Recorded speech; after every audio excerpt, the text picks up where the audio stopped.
कहते हैं मौत जिसको आई वो कभी लौट कर नहीं आया। हर एक इंसान कोई अमीरी की जिंदगी गुजार रहा है तो कोई गरीबी की, लेकिन जब वो मरता है तो उसके पास कोई नहीं होता।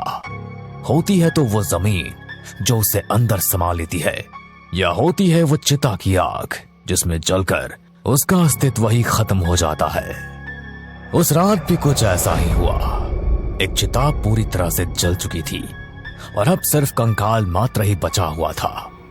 दूर दूर तक कोई नजर नहीं आ रहा था।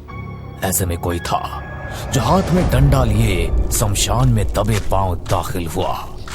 पूरा शरीर उसने कंबल से ढका हुआ था। वो कंकाल के पास पहुंचा और उसने एक डंडा उसकी गर्दन पर मारा। उसकी खोपड़ी उसके शरीर से अलग हो गई। उस शख्स ने खोपड़ी को उठाकर अपने कंबल में दबा लिया और फिर बिजली की रफ्तार से वहां से निकल गया। नताशा रागिनी दोनों सगी बहनें थी। इनके बीच बहुत प्यार था। जहां नताशा छोटी होते हुए भी काफी समझदार थी, वहीं रागिनी बड़ी होते हुए भी नटखट और नासमझ थी। एक दिन ये दोनों कॉलेज लॉन में टहल रही थी कि तभी एक लड़का हाथ में फूल लेकर इनके सामने आया। ये लो नताशा, आई लव यू। सभी के सामने उसका ये बर्ताव देख नताशा अचानक से भड़क गई। देखो, तुम इतने दिनों से मेरे पीछे पड़े हो।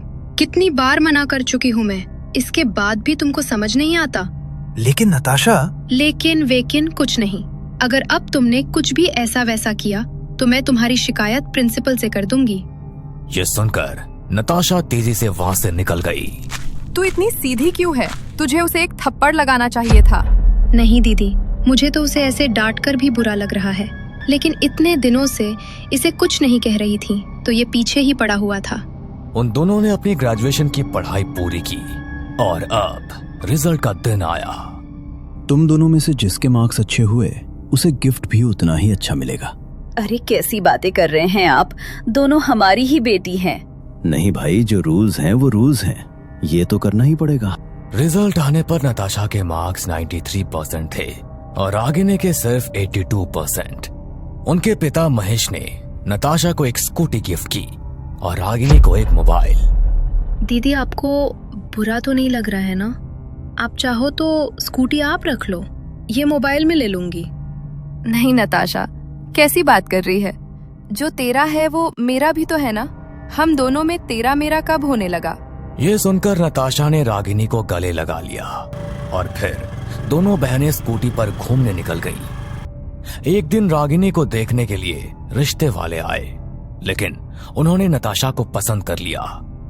लड़का अच्छा था, इसलिए राजेश ने नताशा की शादी उससे करवा दी और अब नताशा अपने ससुराल आ गई।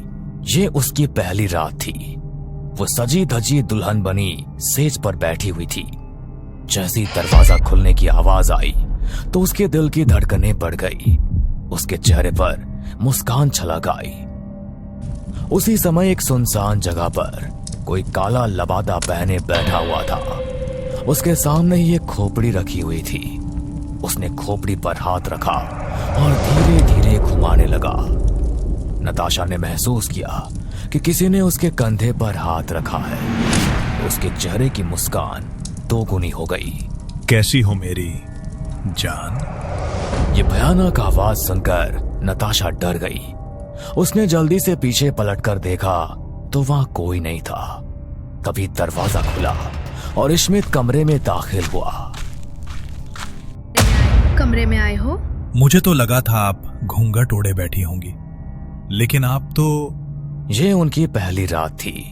कहीं इश्मित उसे पागल न समझ ले, ये सोचते हुए नताशा ने उसे कुछ भी नहीं बताया। इश्मित उसके करीब आया और दोनों ने अपनी जिंदगी की सबसे खूबसूरत रात गुजारी। अगले दिन मुंह दिखाई की रस्म चली और फिर रात होने पर नताशा फिर से इश्मित की बाहों में थी। ये रात भी बहुत प्यार भरी गुजरी। करीब 4 बजे जब ये दोनों सो रहे थे तो किसी ने नताशा का पैर पकड़कर खींचा और वो बेड से जमीन पर आ गिरी। आउच! उसने पाया कि वो जमीन पर है, लेकिन इश्मित आराम से पलंग पर सोया हुआ है। तभी उसकी नजर आईने पर पड़ी। उसने देखा कि आईने में उसका अक्स उसको बुरी तरह से घूर कर देख रहा है। ये देख उसका दिल दहल उठा। तभी उसका अक्स अचानक से आईने के करीब आ गया।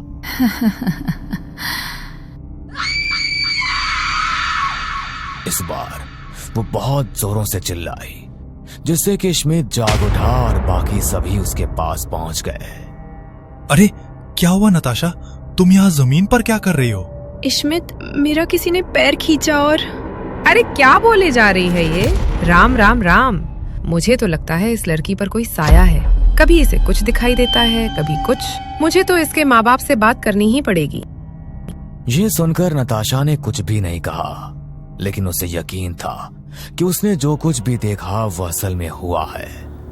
अगली रात जब वो सो रही थी, वो वही शख्स फिर से सुनसान इलाके में खोपड़ी को सामने रखे बैठा था। उसने खोपड़ी पर हाथ रखा तो इस तरफ अचानक से नताशा की आंख खुल गई। उसने अपने ऊपर से चादर हटाई और कमरे से निकली। उसके चेहरे पर कोई भाव नहीं था, जैसे कोई शक्ति अपने आप उसे खींच रही हो। वह दरवाजे से बाहर निकली और जंगल की तरफ रवाना हो गई। अरे यार महेश, हम दोनों की तो जिंदगी ही खराब है।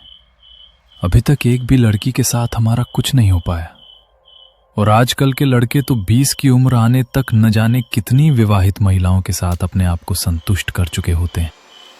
तभी उन दोनों को सामने से नताशा आती हुई नजर आई और दोनों की निगाहें उस पर टिक कर रह गई। अरे यार, ये मैं क्या देख रहा हूं? नताशा को दोनों ने ऊपर से नीचे तक देखा। 2 शराबी आदमी और सामने से आ रही एक ऐसी खूबसूरत लड़की जो नई नवेली सुहागन लग रही है। उसे देखकर इन दोनों का मन मचल उठा। वो दोनों उसके पीछे हो लिए, लेकिन वो अपनी सुध बुध खोए आगे बढ़ती जा रही थी। अरे जान, वहां जंगल में कहां जा रही हो? लगता है आज जंगल में मंगल होने वाला है। नताशा एक पेड़ पर जाकर रुकी और देखते ही देखते पेड़ पर चढ़ गई। फिर पैरों के बल पेड़ की डाल पर उल्टी लटक गई। उसे देखकर इन दोनों के चेहरे पर आई शैतानी मुस्कान उड़न छू हो गई और आंखों की वासना खत्म होकर उनमें खौफ उतर आया। भाग महेश। वो दोनों भागना चाहते थे, लेकिन तभी नताशा ने लटके लटके ही अपने दोनों हाथों से उन दोनों की गर्दन पकड़ ली और एक ही झटके में धड़ से अलग कर दी। सुबह 4 बजे नताशा की सास नंदिनी ने दरवाजा खटखटाया। बहू, अरे ओ बहू, कब तक सोएगी? उठकर पूजा की और रसोई की तैयारी कर ले। अरे तू, ये बहू कहाँ है? पता नहीं माँ, सोए तो हम दोनों साथ में ही थे। वाह, पति को ये भी नहीं पता कि उसकी बीवी कहाँ है। माँ, मुझे उसकी फिक्र हो रही है। स्मिथ ने पहले पूरे घर में उसे ढूंढा और फिर ये तीनों जंगल की तरफ रवाना हो गए। वहां का मंजर देख इनकी आंखें खौफ से फट पड़ी। नताशा उल्टी पेड़ पर लटकी थी और उन दोनों शराबियों की लाशें जमीन पर पड़ी हुई थी। नताशा! स्मिथ की पुकार सुनकर जैसे नताशा अपने होश में आई और फिर अचानक से जमीन पर आ गिरी। ये लड़की बिल्कुल भी ठीक नहीं लग रही। इसने तो 2 लोगों को खत्म कर दिया। माँ, ये मेरी बीवी है और इसके साथ जो कुछ हो रहा है, मैं उसके पीछे की वजह का पता लगाकर ही रहूंगा। मैं इसे लेकर जा रहा हूँ। अब जब नताशा बिल्कुल ठीक हो जाएगी तभी वापस लेकर आऊंगा। स्मिथ उसी दिन नताशा को लेकर उसके घर के लिए निकल पड़ा। घर पहुंचते ही स्मिथ ने नताशा के बारे में उनको सब कुछ बताया, तो नताशा के माता पिता रागिनी परेशान हो उठे। ये सब क्या हो रहा है? यहाँ तो तेरे साथ ऐसा कुछ नहीं होता था। हमें इस मामले में किसी तांत्रिक की मदद लेनी पड़ेगी। जरूर किसी ने नताशा पर कोई जादू किया है। स्मिथ और नताशा के घर वाले उसे लेकर एक तांत्रिक के पास पहुंचे। तांत्रिक ने अपनी कुछ विधियां की। काफी देर तक मंत्रोच्चारण के बाद उसने अपने हाथ में चावल लेकर नताशा के सर पर घुमाए और फिर जैसे मुट्ठी खोली तो चावलों में कीड़े रेंगने लगे। तांत्रिक ने चावलों को झटके से जमीन पर छोड़ दिया। क्या हुआ बाबा? अगर चावलों का रंग लाल हो जाता तो इसका मतलब था कि इस पर कोई साया है, लेकिन यहां तो चावलों में कीड़े ही पड़ गए। इसका मतलब? इसका मतलब कि ये कोई छोटा मोटा साया नहीं है, बल्कि किसी ने नताशा पर काला जादू किया है, वो भी कपाल वशीकरण। मरे हुए मुर्दे की खोपड़ी को लेकर 21 रातों तक सिद्धि की जाती है। उसके बाद उस खोपड़ी में इतनी शक्ति आ जाती है कि अगर उसके जरिए किसी पर काला जादू किया जाए तो उसे मौत के मुंह तक ले जाया जा सकता है। ये सुनकर सभी परेशान हो उठे। नताशा, क्या तुम्हारा कोई ऐसा दुश्मन है जो तुमको खत्म तक करने पर उतारू हो सकता है? नहीं, मेरा कोई ऐसा दुश्मन क्यों होगा? मैंने आज तक किसी का दिल नहीं दुखाया। ठीक से याद करो, कोई नाम याद आता है? इस पर नताशा ने अपने दिमाग पर जोर दिया। राजू। राजू? ये कौन है? इश्मित कॉलेज में एक लड़का था जो मुझे बहुत पसंद करता था। अजीब सा पागलपन था उसमें। उसने मुझे एक दिन प्रपोज भी किया था, और जब मैंने उसको मना किया तो वो बहुत उदास रहने लगा था। ठीक है, हमें जल्दी उस लड़के का पता लगाना पड़ेगा, और नताशा की माँ और रागिनी उसके पास ही रहेंगे। तांत्रिक ने एक पोटली नताशा की माँ को देते हुए कहा, ये भभूत रात होते ही नताशा के माथे पर लगा देना। जब तक ये इसके माथे पर रहेगी, इस पर जादू का असर बहुत कमी से होगा। रागिनी ने फौरन उस पोटली को ले लिया। मैं मेरी बहन को कुछ नहीं होने दूंगी। ये कहते हुए उसने नताशा को गले लगा लिया और दोनों बहनों की आंख से आंसू बह निकले। इश्मित नताशा के पिता राजेश और तांत्रिक के साथ उस लड़के राजू को ढूंढने निकला था, और इस तरफ रागिनी और माँ नताशा के पास बैठे हुए थे। माँ, आप सो जाइए। नहीं, ऐसे में मुझे नींद नहीं आएगी। माँ, मैं इसके साथ हूं ना, आप सो जाइए। रागिनी के कहने पर उसकी माँ अपने कमरे में सोने के लिए चली गई। इस तरफ काफी ढूंढने के बाद इन लोगों को राजू का घर मिल गया। जी, हमें राजू से मिलना है। राजू से मिलना है आपको? मेरा बेटा तो पिछले साल ही मर गया था। क्या? राजू पिछले साल ही मर गया था? कैसे? उसको अजीब अजीब आवाजें सुनाई देती थी। बिल्कुल परेशान हो गया था वो। रातों को उठता, चीखने लगता, कभी घर से भाग जाता तो कभी पेड़ों पर चढ़कर उल्टा लटक जाता। मैं भी उसकी इस हालत से बहुत परेशान थी। इसका मतलब है कि राजू पर भी जादू का असर था। उसने नताशा पर जादू नहीं किया। तो फिर कौन हो सकता है बाबा? देवी जी, इनकी पुत्री नताशा का भी यही हाल है। आप हमारी मदद कर दीजिए। हो सकता है कि हम आपके बेटे के कातिल का भी पता लगा सकें। आप राजू के बारे में कुछ भी जानती हैं, हमें सब कुछ बता दीजिए। राजू की डायरी। डायरी? हाँ, वो उस डायरी में हमेशा कुछ न कुछ लिखता रहता था। उसने वो डायरी निकालकर इश्मित को दे दी। इश्मित, इस डायरी में देखो, कहीं नताशा के बारे में कुछ लिखा है तो पढ़कर सुनाओ। इश्मित ने डायरी को पढ़ा। बाबा, यह नताशा के बारे में लिखा है कि नताशा से मैं बहुत प्यार करता था और उसे मैंने प्रपोज भी किया था, लेकिन उसने मुझे पूरे कॉलेज के सामने बेइज्जत कर दिया। ये तो हमें पता ही है। इसके बाद कुछ लिखा है?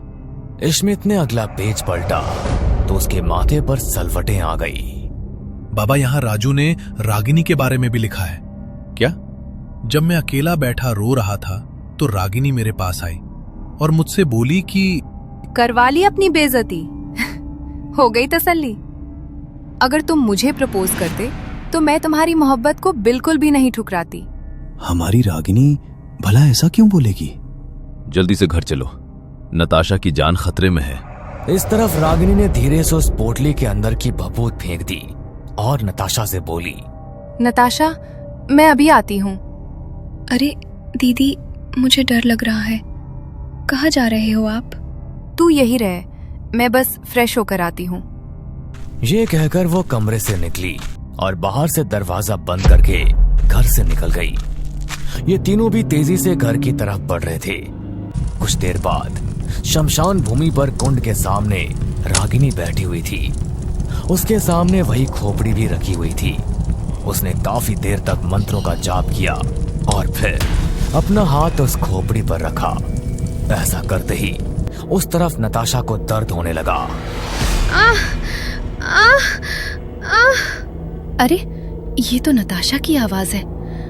उसकी माँ दरवाजा खोलकर अंदर पहुंची तो नताशा जमीन से कई फीट ऊपर हवा में थी। अरे नताशा, बेटा ये क्या हो रहा है? तुम वहाँ कैसे? माँ मुझे बचाओ, मुझे बहुत डर लग रहा है।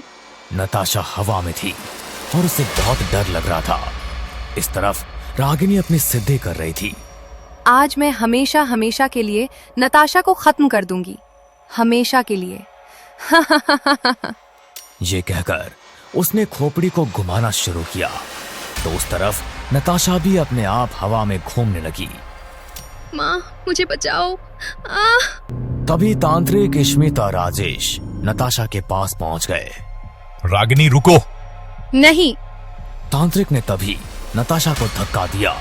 जय हनुमान ज्ञान गुण सागर, जय कपीस तिहु लोक उजागर। रामदूत अतुलित बलधामा, अंजनी पुत्र पवन सुत नामा। और वो खोपड़ी लेकर हनुमान चालीसा का पाठ करते हुए उसने वो खोपड़ी कुंड की जलती आग में झोंक दी। ये देखकर रागिनी अपने सर को पकड़कर जोरों से चिल्लाई। नहीं नहीं नहीं। खोपड़ी किसी बम की तरफ फट गई और इस तरफ नताशा जमीन पर आ गई। माँ, अपनी सगी बहन के साथ में ये सब करते हुए तुमको शर्म नहीं आई? क्यों मारना चाहती हो उसको? आपको शर्म नहीं आई 2 बेटियां होते हुए दूसरी बेटी को ज्यादा प्यार देने में? बचपन से अब तक उसने हर एक चीज को मुझसे छीना, लेकिन अब शादी की बात आई तो भी उसी को इश्मित मिला जो मुझे देखने आया था। ये सुनकर राजेश बस दांत भींच कर रह गया। रागिनी अपने घुटनों पर आ गई थी और जलती हुई आग को देखकर रोने लगी। तभी अचानक से उसे कुछ सुनाई दिया। तुमने कपाल रक्षा का वचन तोड़ा है, तुमको इसकी सजा मिलेगी। उसी समय रागिनी के हाथ और पैरों से खून रिसने लगा। पापा, ये मुझे क्या हो रहा है?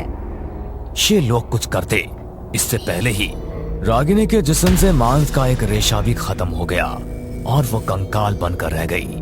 तंत्र विद्या के गलत परिणाम भी होते हैं। भगवान हमें सही गलत का फैसला करने की बुद्धि दे। इसके बाद सभी जाकर नताशा से मिले। इश्मित उसे खतरे से बाहर पाकर बहुत खुश था। अगले दिन दोनों खुशी खुशी अपने घर के लिए रवाना हो गए। नताशा अपने हाथ में पकड़ा वो फोटो देख रही थी जिसमें रागिनी उसके साथ बहुत खुश दिख रही थी।